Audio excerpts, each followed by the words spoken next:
Demokrat diambang kehancuran jika masih partai dinasti keluarga. Kalau kalian punya anak-anaknya itu nggak bisa, jangan dipaksa-paksa. Jengkel loh saya. Ada orang yang bisa ngomong, Mbak Puan jadi DPR, itu saya yang ini, ngangkat-ngangkat.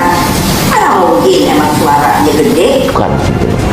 Saya membayangkan begini, waktu itu kalau ada KLB Partai Demokrat kemudian mencalonkan Pak Muldoko, kemudian Pak Muldoko mengatakan mohon maaf saya tidak bersedia karena memang saya tidak terlibat. Apa yang terjadi? Ada dua hal. Yang pertama, orang akan mengatakan, nah ternyata SBY sama AY melakukan fitnah.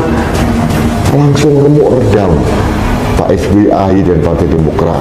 Di sisi lain, citra seorang Muldoko yang konsisten itu akan terangkat di ruang publik, di masyarakat perpolitikan Indonesia.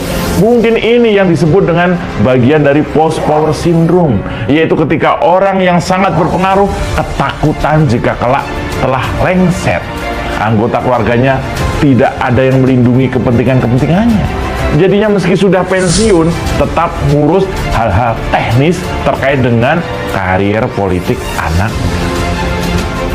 Nah, begitu juga dua orang ini, SBY dan JK. Indonesia itu mirip dengan Filipina. Ya, pertama dari sisi praktek dinasti politik yang cenderung predatorik, tapi saat yang sama masyarakat menerima. Di Filipina studi Dante Simbulan itu menunjukkan dari 169 keluarga berpengaruh itu telah melahirkan 7 presiden, 2 wakil presiden, ratusan senator dan DPR. Artinya masyarakat memilih mereka. Jadi kalau misalnya kontestasinya diubah melalui proses demokrasi pun dinasti menang. Nah pertanyaannya mengapa menang? Satu, mungkin masyarakatnya reseptif, tidak terlalu anti terhadap dinasti politik. Yang kedua, Indonesia sejak dulu kala tetap dipuja-puja bangsa. Terluka diselamatkan. Bagaimana Partai Demokrat bisa memikirkan kepentingan rakyat dan berdemokrasi dengan baik jika sudah berantakan seperti yang sudah diberitakan saat ini? Pemecatan beberapa kader senior Demokrat justru memberikan gambaran yang keluar dari masyarakat bahwa SBY memang telah menjadikan partai ini sebagai partai dinasti atau partai keluarga. Maka karena itulah jika SBY masih berkuasa di partai ini, tidak lain akan mementingkan kekuasaan buat keluarganya. Betapa tidak, urusan museum saja dikedepankan daripada urusan rakyat yang butuh beras dan buat harian. Bahkan pemecatan kader Partai Demokrat itu bisa dibilang awal musibah atau kejatuhan SBY dan dinastinya, karena para mantan kader yang dipecat itu jelas saja tidak akan diam dan bahkan bisa mendapatkan dukungan dari masyarakat atau tidaknya di masyarakat. Sedang muncul kesan bahwa SBY itu orangnya yang licik dan benar-benar hanya mementingkan kekuasaan daripada rakyat, yang selama kekuasaan yang 10 tahun itu hanya menghasilkan Candi Hambalang dan juga banyaknya hutang yang rusak akibat kebijakan yang ditelurkannya. Memang sangat aneh seorang AHY yang masih bau kencur bisa mendapatkan jabatan ketua umum di partai ini, padahal banyak kader-kader senior yang sudah lama mengabdi dan berjuang. Bukan AHY sebenarnya dipermalukan saat Pilkada DKI 2017 lalu. Hanya pada putaran pertama ia sudah keok dan jumlah suara yang diperolehnya pun sangat minim. Artinya sosok AHY meskipun ada SBY tidak lagi digandrungi oleh akhir-akhir sudah melihat lebih terang siapa sih SBY, bagaimana dia bisa dengan liciknya menduduki jabatan presiden selama 2 periode. Keributan yang terjadi di Partai Demokrat menunjukkan bahwa SBY tidak disenangi oleh banyak kader partai dan selama ini sudah lama bernaung atau berkarir impian para kader yang juga punya potensi dan hak untuk dipilih menjadi petinggi atau ketua umum. Ternyata harus dilakukan secara tidak kooperatif alias berdasarkan ambisi keluarga yang menyebabkan para kader itu makin kesal dan sangat geram. SBY benar-benar hanya mementingkan keluarganya. Meski tak cakap dalam panggung politik atau tak bisa memimpin, SBY memaksakan anaknya itu memimpin partai. Anaknya bawa kencur, seperti itu dan tak pernah turun gunung, tentu saja sangat beda cara pemimpinnya jika dibandingkan dengan para kader atau politisi yang sudah sangat berpengalaman. Meskipun AHY di backup oleh SBY, tetap saja Demokrat akan terpuruk. Meski SBY terbilang lihai, namun usia tidak bisa bohong dan perhitungan politik yang sudah tidak matang lagi.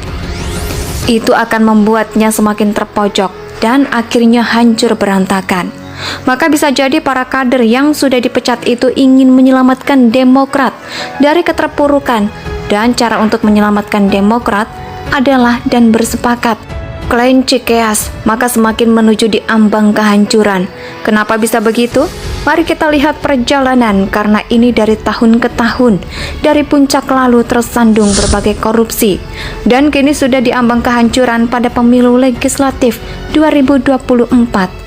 Demokrat berhasil meraih peringkat kelima dengan meraih suara sebanyak 7,45% dari total suara dan mendapatkan 57 kursi dari DPR. Maklumlah, waktu itu masih baru jadi rakyat, masih bisa terkecoh, kemudian mendapatkan masa keemasannya pada pemilu legislatif 2009 karena berhasil menjadi partai pemilu legislatif dan memperoleh 150 kursi, 26,4% di DPR RI.